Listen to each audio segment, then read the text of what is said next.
San Juan Regional Medical Center is your community hospital, committed to making life better for the communities we are privileged to serve.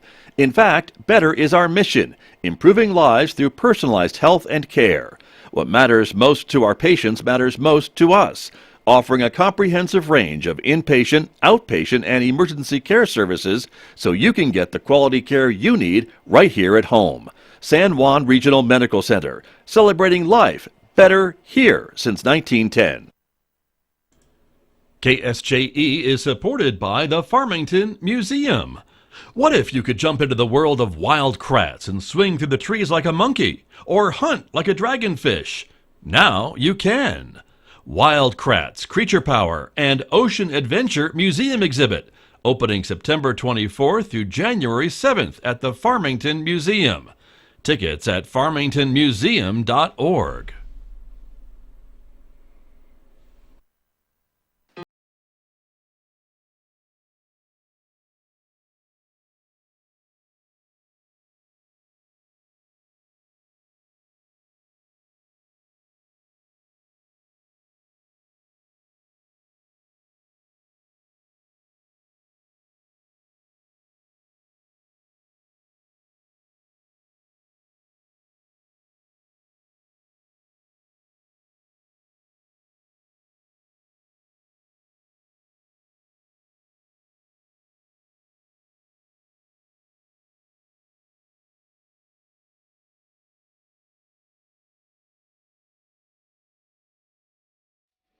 Minutes past 8 o'clock. It is Tuesday morning, the 20th day of September, 2022. Good morning, everyone.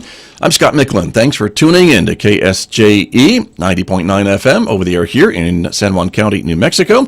In Durango, Colorado, you can tune us in at 103.3 FM, and anywhere else on the planet, you can listen to us from our website, ksje.com. We also welcome our viewers who are joining us watching this visual radio program. The video is streaming out live this morning to the KSJE Facebook page, our YouTube channel, and our Twitter account. We're glad that you're with us this morning, everybody. Coming up, my guest from the Aztec School District. We'll get some updates on some innovative programs and educational opportunities happening at Aztec Schools, so we hope you'll stay tuned for that. And then, of course, later on this hour at 8:50 a.m., I'll be checking in with Amber Francisco from the Farmington Regional Animal Shelter. She will be introducing us to some of the pets who are available for adoption this week, including that handsome dog you see on the screen right there. That's Regnar, and he is ready to go. You'll learn more about him coming up today at 8:50 a.m. on KSJE. Next hour, of course, it's Roving with the Arts, our classical music program. Mick Hess will be here. He is featuring music this morning from Rimsky-Korsakov. That's coming up today.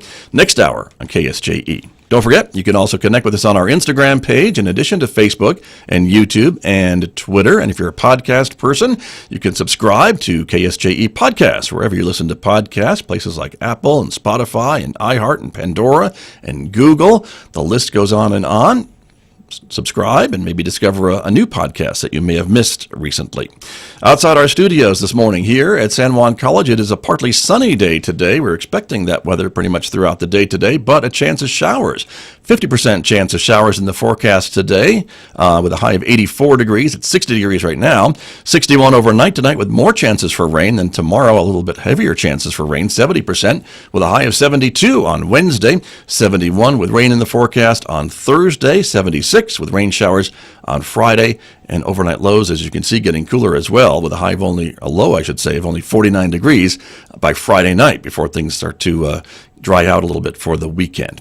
Well, let me introduce my guests who are here with me this morning. As I mentioned, from the Aztec School District, Milo Mcminn is back with us. He is the Director of Technical Education, correct? Correct. Good to have you back. Thank you for coming in this morning. Thank you for having us. You bet. Excited to share some updates. You bet. Good to see you, and thanks for coming in. Also joining us here is the principal of Vista Nueva High School, Dre Robertson. Good morning to you. Morning, Scott. Welcome back to KSJE. Good to see both of you, and thank you for coming in. Dre, I think we're going to talk with you a little bit about some of the things going on at Vista Nueva off the top of the show, and so let's start with you a little bit about what's been happening. How's it going? All right. So the last time I was here, we were talking about our joint venture with San Juan College to open a daycare facility. That's right. It has an official name now. We are the CFDC, or Child and Family Development Center East. So it's pretty interesting. It's a daycare facility run by San Juan College in a high school campus. It's been pretty cool. We were a little bit delayed in our advertising and opening due to licensing, but we are up and running and accepting applications. It's pretty interesting. We thought we would open the daycare as a service for high school students that needed access to education, but it turns out the people in Aztec that need the most access to childcare are our teachers. Oh, interesting. Okay. So we currently have starting today, we'll have our fourth child in the development center that is a Aztec Schools employee. Gotcha. So and still room for more. Still room for what more. you're saying. Okay. So we've got 4 spots open for toddlers. So we are Gotcha. maxed out on infants and taking in some toddlers. Okay. And of course, that is based on and related to the Child and Family Development Center here on the main campus. It is. So priority goes to parents that are San Juan College students, Aztec Schools students, and then employees of both organizations after that, and then open to the public beyond that until we're full. So if you're needing childcare in the eastern part of San Juan County, give us a call. Okay. Very good. There you go. Congratulations on getting that up and running and open. I know there's a lot of hoops to jump through and important hoops to jump through. So Absolutely. it's good that that's open and available for folks on the eastern side of the county.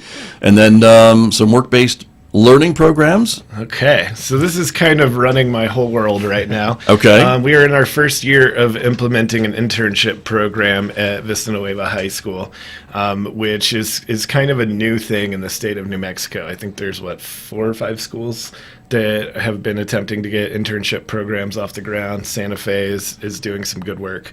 So we're in our 4th week of dedicated Mondays to work-based learning for students. The idea for our school, because we're small and nimble and can make changes, is to really have students own the entire process, right? And so the idea is when you're looking for a new career, you do research, right? You do research before you even consider applying to a company. And so that if you get an interview with a company, you're ready to go. So our students have to identify their fields of interest. They have to identify places that might work for that field of interest.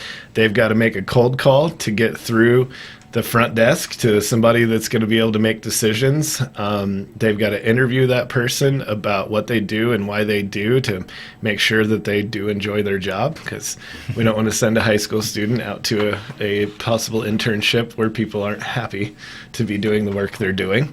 If that goes well, they have kind of a few steps along the process to make sure it's a good fit, so they go out for a shadow day. And that can look like anything from going in for a couple hours to spending an entire workday at an internship site. If that goes well, then they request to set up an internship. There's a series of background checks and formalities that go into it. And ideally, in the next couple weeks, we'll have our first student out for an internship for the next 12 to 18 weeks. Very cool. And as an instructor of public speaking, when you're describing some of those steps your students have to take, I imagine some of them may not be too excited to have to do a cold call and speak to a stranger, even on the phone, if they're not even in person. But that's a big step, isn't it? It is, absolutely. And I think it's impossible to talk about education without talking about coming back from COVID. But our levels of social development for students that missed 2 years of middle school essentially is behind, right? And so that's kind of the idea, is growth happens out of your comfort zone, and when you have a gap in your learning, you got to learn faster. And so we definitely spend a lot of time working with students around the anxiety. It's usually framed around what's the worst that's going to happen. A person you've never talked to before that has no meaning in your life yet says, "No, I can't help you today." And then you move on to your next option. So that's the majority of my Mondays right now, is coaching students through the anxiety of picking up the phone. You'd be amazed how many people don't know basic things. And I don't mean students. I mean all of us, people, right? just people, like, yeah. When you call a business and you need information, you need to state your name and your contact information. It's amazing. Like, it's a school, right? We take 150 messages an hour. It's amazing how many people don't do those basic steps. And so it feels like we're working a long, hard route to making more functional humans. Right. but an important lesson for everybody. Absolutely. It sounds like from what you're doing. And so very good. Well, congratulations to your students. And I would imagine when they get that internship, and after going through that horrific experience of calling someone on the phone without knowing them, and not texting them, and just having to actually use a phone to talk to someone else with it, they've got to feel pretty good about their accomplishment then, because they just, out of the blue, they call this business, and boom, now they've got some opportunities. They do. We had our first student come back to the building after a shadow day yesterday, and she was walking around like she was 6 inches taller. She's a freshman, so she's one of our newest students and was the first one out of the building, and she just walked in strutting and feeling good about life, and walked into my office and said, "I'm going to get an internship." And so that's the purpose, right, is to show them what they are capable of doing. Right. And It can be done. Right. It's not impossible. So very, very good. You've got another grant to talk. We have another grant to talk about too for Aztec schools. We do. It'll be a good segue to Milo here in a moment. Yeah. So the work-based learning program is part of the grant. Nope, we're good. Yeah, you're okay. I keep skipping around here. You're okay. The work-based learning is part of this Innovation Zone grant that I'll let Milo talk more about. But the biggest lift for us outside of the work-based learning is trying to make a shift to competency-based learning and competency-based evaluation. And so, there's been a good bit of work here in San Juan County with our middle schools here in Farmington around competency-based stuff, and essentially what it means is that rather than gauging someone's learning based on their grade in a class that comes from homework, it's you can't evaluate their learning until they demonstrate learning. And so it required the grant because it's given us a waiver from state requirements around grade reporting. And so right now where we are is looking at different systems of competencies to put in place at our school. It's not a minor shift. So if you look at, I think Tibbetts spent 4 years planning their competency-based learning before they implemented it. With an 85 student school, we're trying to get it in place for early spring and then really launch next fall. Got you. Now, does this impact assessments and testing? I would think it would. Or could. So as far as state assessments, it should not. I see. Really what it means is that time doesn't equal learning, right? And so there isn't a class in this country right now where you have every student in a class at the same place. And you've got students that walk into Algebra 1 as a freshman and they're ready to test out of it. And you've got students that walk into Algebra 1 that are doing 4th grade math. And so what it means is we have the opportunity to meet kids where they're at and help them progress rather than it's what's the old adage, if you evaluate a fish on its ability to climb a tree, it's not going to perform very well. So that's kind of the idea is let's meet kids where they're at and close gaps where we need to and evaluate them when they're ready to be evaluated. Sure. And that's not anything necessarily that's brand new, right? I mean, students have been learning at different levels forever. They have. I would say. But we're learning more about how they learn, I suppose. Absolutely. And by we, I mean you, not me, but you. To be able to maybe address some of those things and help get them where they need to be in the time that they need to get there. Right. And when you ask about assessment, that's really the piece, is it's when the assessment happens. It happens when they're ready instead of all at the same time for all students, essentially. Right. So that means that some students may end up, sticking with a very traditional track through high school of being on pace with 6 to 7 credits a year, and some of them may only earn 3 to 4 credits a year for their first 2 years of high school, and then all of a sudden their junior year they explode and they earn 12 or 13 credits because of where they're at and that they're ready to start closing things out. Gotcha. And so that's the process, I guess, right? And what you're learning more about. And does that take a while maybe for family members and supporting individuals in those students' lives to understand that schedule, I guess, for lack of a better term? Absolutely. There's a lot of different ways to go about it. I know that here in Farmington, they shifted from the traditional letter grade scale to a 4-point scale, which typically freaks people out. They're like, Milo could comment because he sees these grades for his kids. You don't have to go that route, right? There are algorithms where you can take a rubric and a scale and convert it into letter grades so that your communication with colleges is the same and all the same systems that we've had still make sense. So it's about training, right? It's train the staff, then it's train the students, then it's train the parents, and in that order, absolutely. Gotcha. Gotcha. Yeah. Very good. Thank you. Thank you very much. Thanks for coming in Thank to you. explain some of these things. Milo Mcminn, let me turn to you a little bit about some of the things that Dreher was talking about. You are the Director of Career and Technical Education, and so I would assume internships have Yeah. got to be an important part of some of the things that you're involved with too, correct? And, Yeah, and absolutely. good for students? So my job really is to get funding and get support and Right. take the barriers out of the way. So with that Innovation Zone grant, as Drew mentioned, it allows us for a specific waiver and to really be an innovation zone to try new things in the state of New Mexico.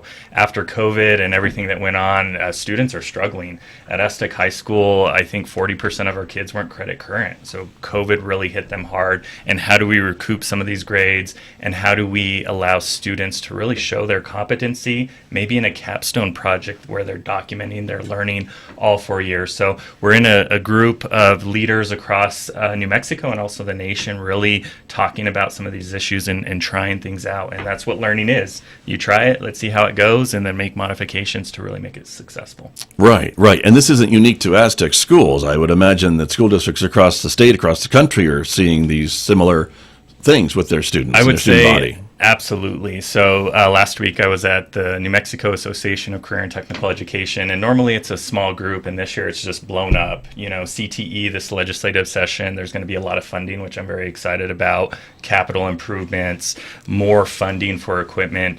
Really over the last 20 years, you know, CTE has kind of taken a back thing. So at Aztec High School, if you look at our welding lab, we have machines that are from the 90s.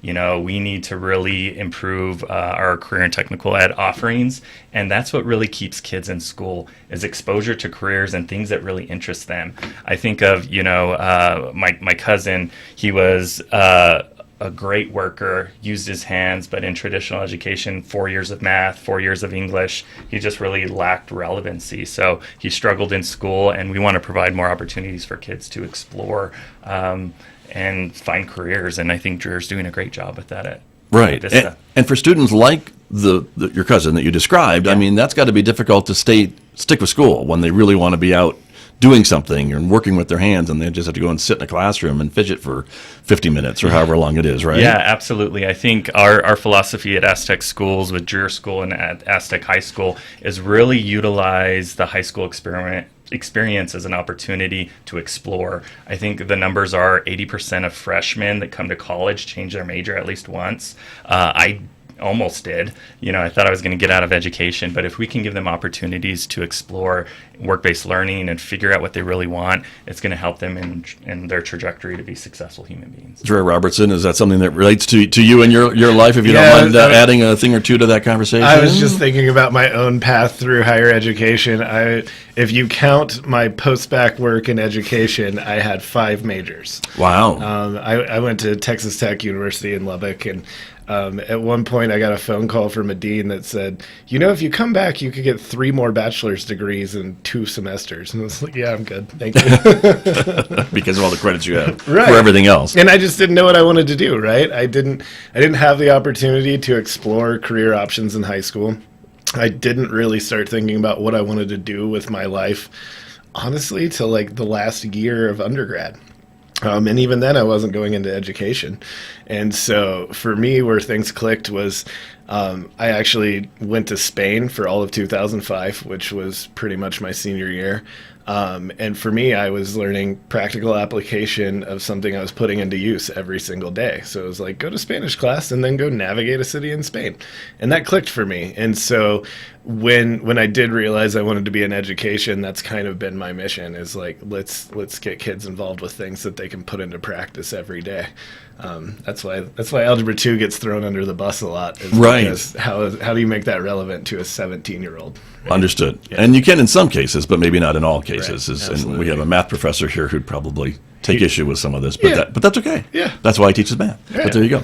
Milo Mcminn, again, with these types of opportunities then, but you're offering to more of your students, and you mentioned that the legislature is maybe going to be putting more money for local school districts by way of grants and things like that. What are you hearing? Yeah, so it'll be interesting how the funding formula comes up. Obviously, the legislative session still has to happen. It's a longer session this year, so I think they're going to tackle some things like graduation requirements and giving more flexibility where a kid could possibly take, construction classes, and maybe that counts as a math credit so that they can demonstrate their learning, just like Drew mentioned.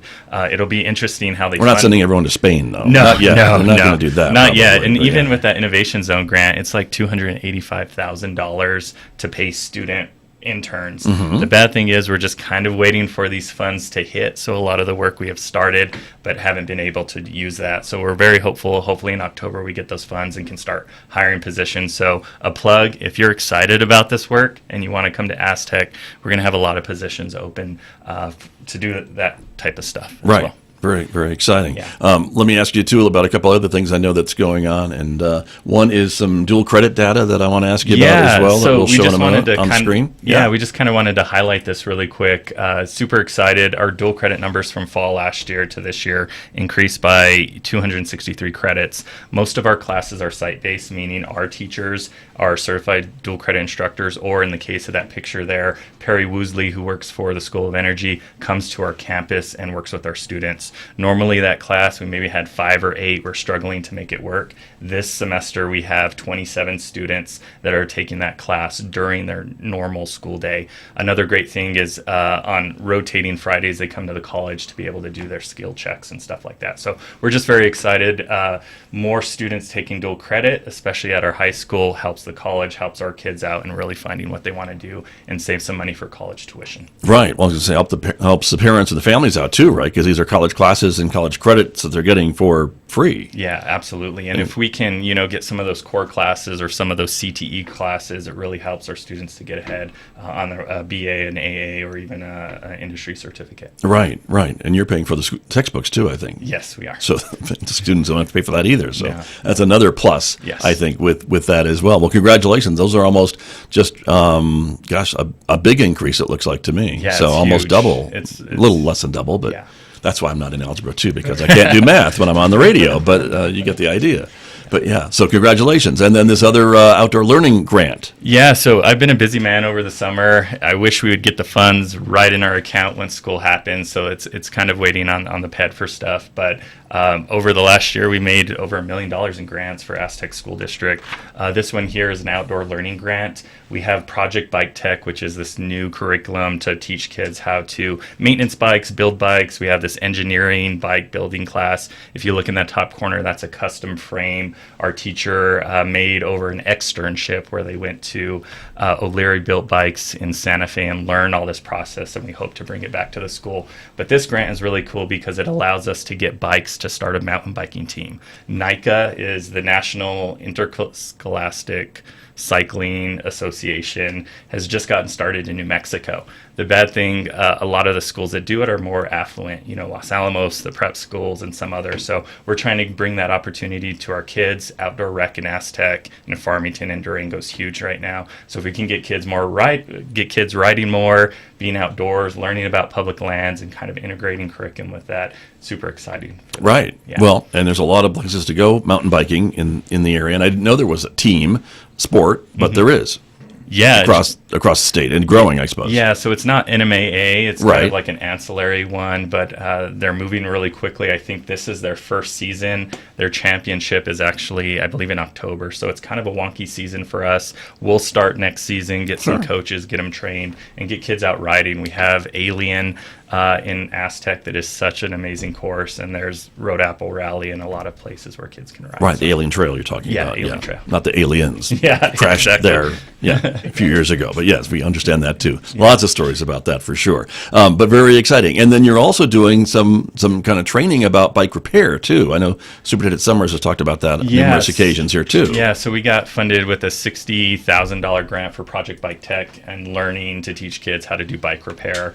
One thing we want to do is give our wrench turners an opportunity to learn some stuff. We don't have a full automotive program, but another thing we're able to leverage our grant funds is to start a small engine repair class. So we'll be getting 20 new engines coming in hopefully this week or pretty soon so that our students can start learning that, and hopefully then we can leverage that to start a full automotive program. Very, very interesting. Very good. And then the other thing on the topic that we want to talk about this morning is this career-connected learning for Native Youth Project. Yeah. So a lot of people don't know this, but we have this amazing dorm called Quintil Residential Campus through the Bureau of Indian Education. So it usually houses about 100 students who come off the reservation or off the Navajo Nation or Dulce to live and then attend Aztec schools. So those kids come to our high school. I think they're starting to bring in 8th graders as well. But what we noticed after COVID, their numbers really decreased. They went from like 100 students to 20, and they're slowly growing back up. I think a lot of parents didn't feel comfortable sending their kids to the dormitory. So we noticed in our equity council that I'm also a part of, we were looking at data to see what student groups need the most support, and one that came out was our Quintil Residential Facility. So this grant is great because it allows us to put boots on the ground, to have a Native American academic advisor to help with counseling, check their grades, and really support our kids for college and career readiness. Very good. And this has been in place in Aztec for a long time, prior to, I think, all of us being in Farmington and San Juan County, and so, but it's something that the school district has provided for a long time. Yeah, and it's not us necessarily providing it, but us providing partnership and collaboration with them as well. Right. We always come across at events or people that, I went to Quintil, and it's a 70-year-old man that just loves it. So we see a lot of generations that their uncle went there, their dad went there, and then continue to attend Quintil as well. So. Right. And I guess because there's a cooperative effort to offer this, that's why the funding can be kind of piecemeal from time to time from different sources, and this is why this is so important. Correct. And I know they got a lot of funding. They're doing a lot of renovations, new beds and stuff for kids, and are even possibly talking about building another building at some point, which would be very nice for those students. If you look at their calendar, it's just so amazing. The kids that go there come to Aztec High School. They get tutoring support. They get Dene language support. They go on field trips every night, go to the skating rink. They go to the basketball games. And it's just a really cool opportunity for kids that maybe want to get away from their parents, maybe not, but also get their supports so that they can be successful at Aztec High School and in the future. Right. And probably have more options for education than maybe they would if they were in their home areas where they're coming from. Yeah, potentially. I think the philosophy of this is let's get these students out, get them on their own, learn to be independent, go through some adversity, but also get an opportunity to get a world-class education at Aztec schools. Right. Very good. We also, before we run out of time this morning, want to talk about the Kitchen of the Month, which is not mine, but somebody else's at Aztec schools. Yeah, I'm not the best cook either, but we have a new food service provider, which is SFE.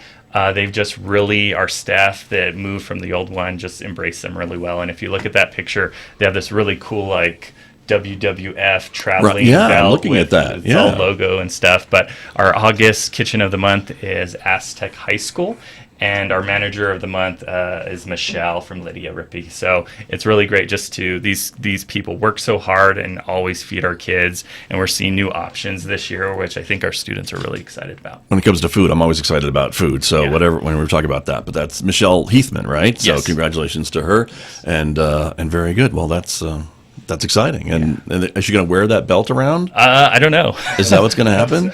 I would love one of those. Maybe. So there you go. That's really cool. Very good. Well, thank you both for coming in this morning to talk a little bit about all the things that are going on at Aztec schools. I know Superintendent Summers is I'm bummed that he couldn't be here this morning with both of you, but I know he's got other things going on this month, but I know he's planning to come back next month, so I'll look forward to talking to him then. But thank you both for being here. Absolutely. You bet. Good to see you both, my guests here on KSJE from the Aztec School District.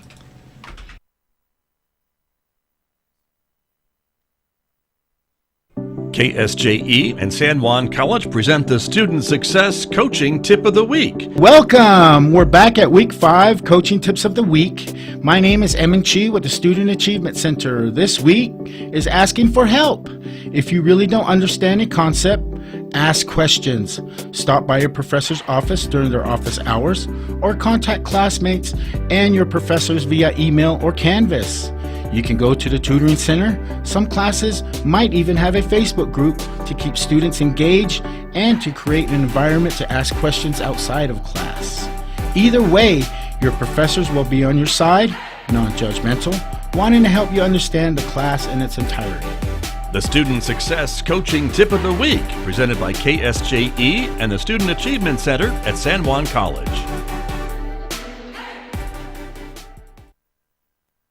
The San Juan County Walk to End Alzheimer's. The walk is full of flowers, each carried by someone committed to ending this disease.